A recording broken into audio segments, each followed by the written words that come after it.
I want to talk about this article that was in The Guardian, and obviously we know it's going to be completely captured, but it kind of blew Twitter up. It was by a journalist called Sally Wheel.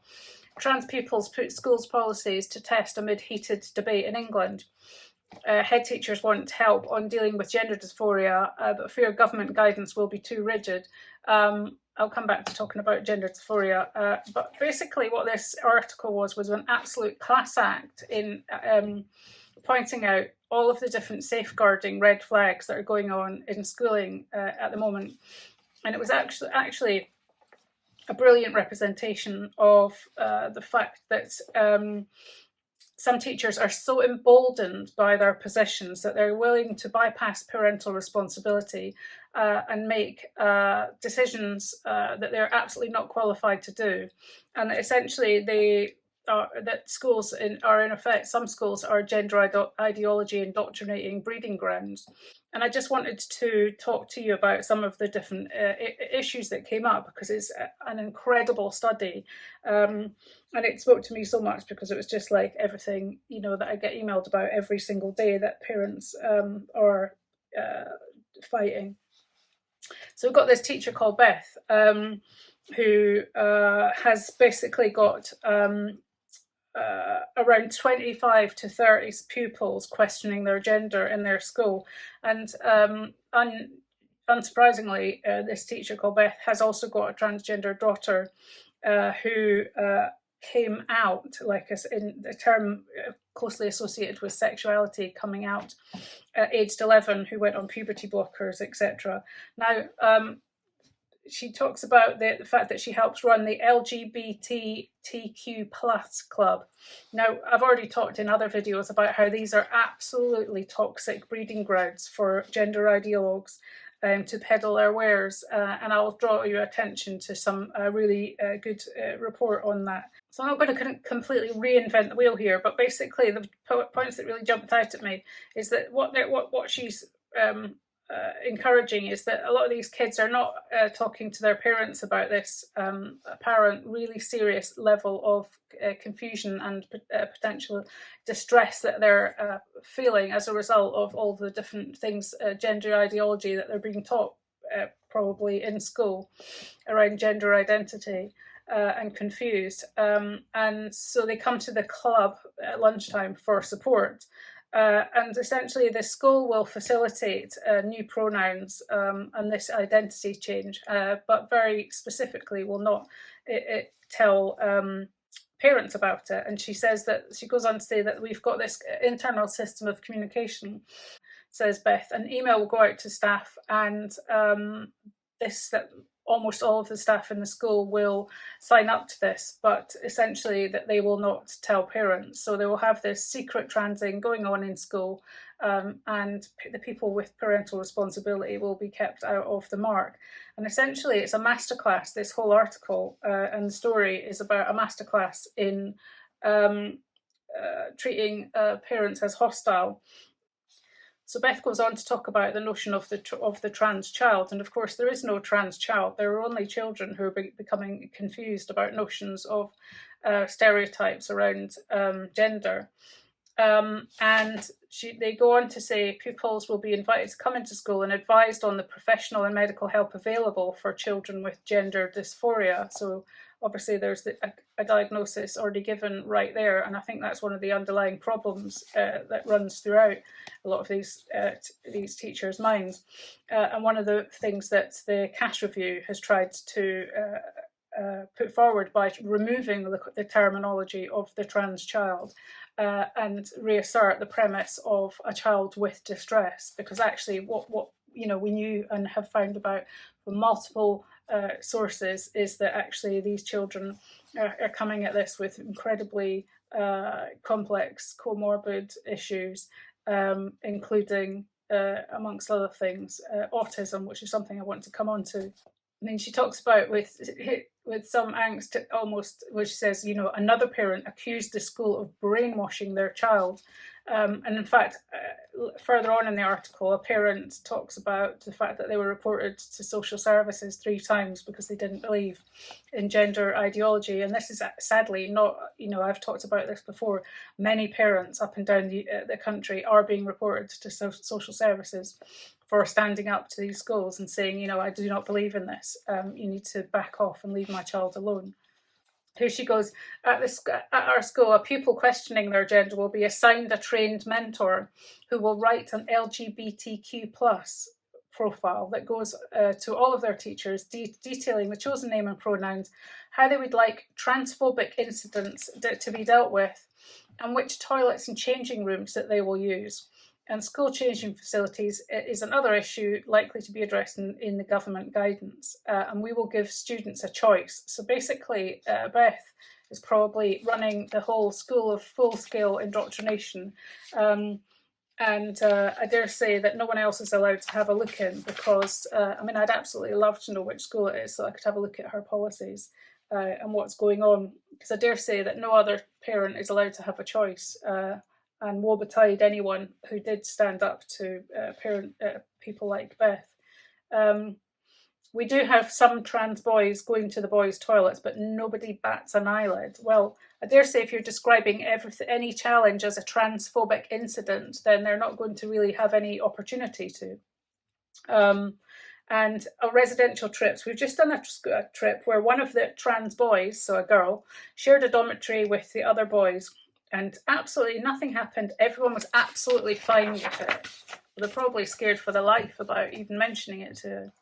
The article is just one of the worst bits of journalism I've seen in a long time, and it's absolutely no wonder that this journalist got absolutely hammered in the quote tweets on Twitter. I think one of the things that people who call non-believers in trans ideology TERFs, one of the things that they really can't get into their heads is that we are very considered in terms of our ability and propensity to look at the actual evidence base. One of the things that kind of sadly tickled me about this article, which is just clearly not true, is that they said, this is probably some other teacher. Yeah, it's another teacher. Says, our role is very much about being supportive, trusted adult. We need to be the place that they can go for actual, genuine facts, not a political response. So therefore, what they're suggesting is that people like Hillary Cast, the Cast Review, anyone else, analysing the data, saying actually there is no evidence, looking at the epidemiology of the number of kids, presenting at GIDS, the fact that we've got this, stratospheric increase in, girls, especially ones with autism, etc., blah, blah, blah, ad infinitum, that actually the people who are just not looking at any of this are the ones who've got actual genuine facts. So basically the article describes the responses by any parent who isn't going with this programme as being excessively violent, and that in fact they're a safeguarding risk probably, because they take these examples, they go, their instant reaction was to take their mobile phone off them and laptop and smash them up in front of them. In another case, parents removed the child's bedroom door saying, you will never have any privacy in this house, the internet has transitioned you. Well, yeah, okay, fair enough. Sounds like to me. I think there's a number of occasions I've actually taken my kids' phones off them. I've never ripped a door off, but I certainly agree with the fact that the internet has probably had quite an impact on convincing these kids that they have some spurious problems like gender dysphoria and probably many other things like multiple personality disorders and all the rest of the things that they're looking at on TikTok. So the thing that really disturbs me and probably many, many other people about this article, apart from the fact that she's presenting herself as an absolute red flag safeguarding risk and needs to be sacked immediately, is that under the new government guidance, what she's saying here is that if the guidance comes in, the important fact underlined is that it's guidance, it's not law. And that I, for one, would be very, very reluctant to pick up the phone and tell parents that their child is now claiming some other gender. I would, this is a major problem. She believes that teachers should be able to use their discretion. If it becomes law that we have to out our students, then I'm hanging up my whiteboard pens and I won't teach anymore. Well, hun, I really do hope it becomes law, because you should not be teaching. You should hang up your whiteboard pens, because, you clearly do not understand the gravity of the situation and your role in it. I'm genuinely concerned, having read this article, if this really represents what your views are. It goes on, we need to listen to these kids rather than and let them live their lives with dignity, rather than with crippling dysphoria and bigotry and hatred and misunderstanding, because that's all it is. And this is the issue. This is what the other thing that the teachers are telling these children. They're literally indoctrinating them, saying that the world hates them, your parents hate you, people who don't understand this your new gender hate you. They all want to see you. Bad things happen to you. The world is out to misgender you and dead name you and all these other different things. There's so many different multiple levels of indoctrination. There's this story that one of the Bayswater support group parents had told, which is just so incredibly sad. Her daughter had been a victim of misogynistic and homophobic bullying. Then there was this secret presentation at school by a trans adult who said that their life had been really hard and that they'd contemplated suicide, remembering that suicide is an incredibly complex, multifaceted issue, should never be dealt with or presented to children like it's simplistic. There are very clear guidelines about how it should be talked about, etc., etc. And then they go on to say, but then they transitioned and then everything was great. That's so irresponsible that a school allowed this to be said in front of children. Absolutely unbelievably irresponsible. And one of the things, of course, that never ever happens here, and this is the thing which is one of the real key facets here, is that this whole issue is being treated like a whole lifestyle choice now. We're not in a position where we've got any of the grim medical side effects being talked about, in terms of, if you want to, make these horrific abominations happen upon your body, then essentially you're talking about signing up to be a lifelong medical patient.